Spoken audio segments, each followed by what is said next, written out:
Hi friends, I'm Clara. Welcome back to Sweet Vintage Home. Have you ever noticed how the most comfortable spot in an old house was rarely the biggest sofa or the grandest room? It was almost always a single chair tucked into a quiet corner, surrounded by a few simple, handmade things. We all remember that spot, the one where Grandma kept her knitting, her favorite spectacles, and a stack of well-loved books. Today, we're looking at what Grandma kept beside her chair and why those same ideas still work beautifully in our homes today. Whether you live in a small apartment or a traditional cottage, creating a collected corner isn't just about nostalgia. It's about making a small space serve a real purpose while feeling completely personal. Before we begin, I'd love to know, do you have a specific chair in your home that feels like your personal sanctuary? And what's the one item you always keep within arm's reach?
In a traditional American cottage, the chair itself was often a simple piece of furniture, perhaps a wingback or a sturdy wooden rocker. What made it special wasn't the price of the upholstery, but the layers added to it. Grandma knew that a chair without a textile felt unfinished. The hero of this space is usually a substantial handmade throw. I'm thinking of those classic 1970s granny square Afghans, perhaps in shades of sage green, ivory, and dusty rose. Instead of draping it haphazardly, try folding it into a neat rectangle and placing it over the back of the chair or across one arm. This does two things. It provides immediate physical comfort for chilly afternoons, and it breaks up the solid color of the furniture. In a small living room, one richly textured crochet blanket can actually make the room feel more organized because it gives the eye a soft place to land. It's a simple transformation that turns a piece of furniture into an invitation to sit down and rest.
One thing you would never find beside Grandma's chair was a plastic bin or a cluttered pile on the floor.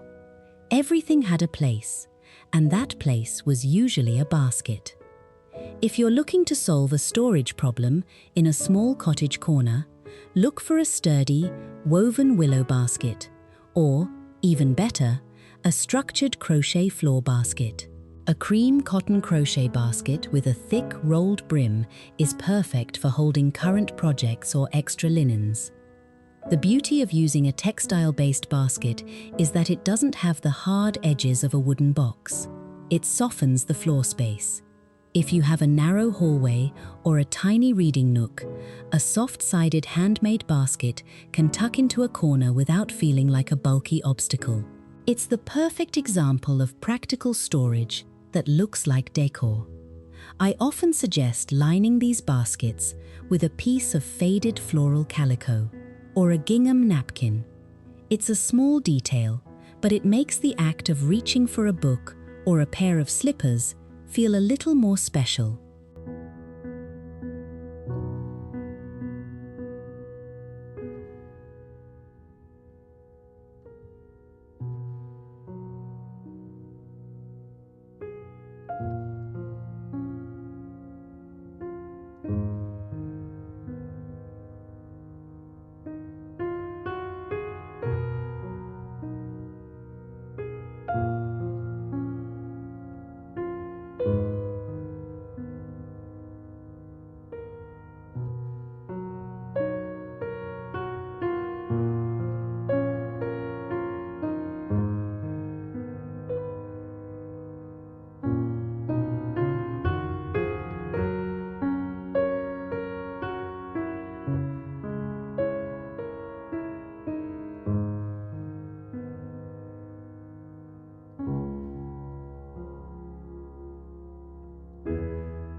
Beside that chair, there was always a small surface.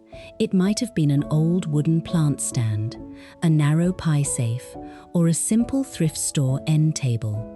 The key to making this surface work today is the collected, not cluttered approach. Start with a foundation, a small lace doily, perhaps one with a delicate pineapple motif, is the perfect way to protect the wood while adding a layer of fine detail. On top of that, we can place the things that make a house feel like a home.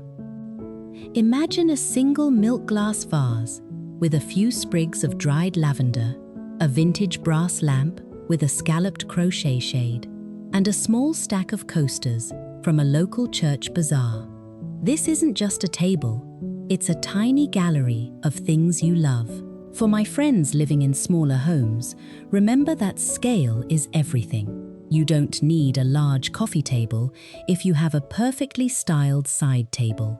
It provides all the function you need for a morning cup of tea while taking up a fraction of the floor space.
Sometimes the smallest items carry the most weight in a room's personality. Grandma almost always had a small needlepoint or embroidered cushion tucked into the small of her back.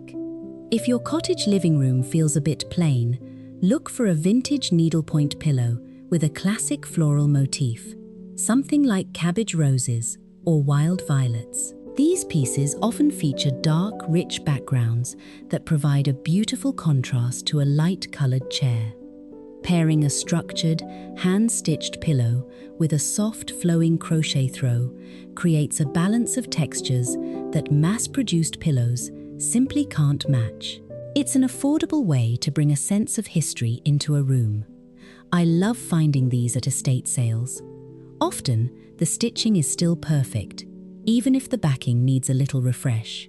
It's a way of honoring the hours of work someone put into a piece, bringing that care and attention into your daily life.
As we look at these corners, we realize that Grandma's decorating style was born out of a mix of necessity and love. She kept these things nearby because she used them every day. The crochet pot holder wasn't just for show, it was there to protect the table from a hot teapot. The quilt wasn't just a decoration, it was a family legacy used for warmth. In our modern homes, we can sometimes get caught up in trying to make things look perfect or on trend. But the most beautiful rooms are the ones that feel lived in and cared for. When you choose to use a hand-me-down lace runner or style a corner with thrifted treasures, you're creating a space that tells a story. You don't need a lot of money or a huge house to create a beautiful environment. You just need a few thoughtful layers, a bit of handmade texture, and the willingness to display the things that truly matter to you.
Creating a cozy, collected corner is one of the simplest ways to make your home feel more personal. By focusing on one chair, one textile, and one practical storage solution, you can transform an entire room without moving a single wall. It's about finding beauty in the useful and comfort in the familiar. I hope these ideas inspire you to look at your favorite chair with fresh eyes today. If you enjoyed this journey through a traditional cottage corner, please give this video a like and consider subscribing to Sweet Vintage Home. We'd love to have you as part of our community of friends who appreciate the beauty of a handmade life. Thank you for spending this time with me. I'm Clara, and I'll see you in the next video.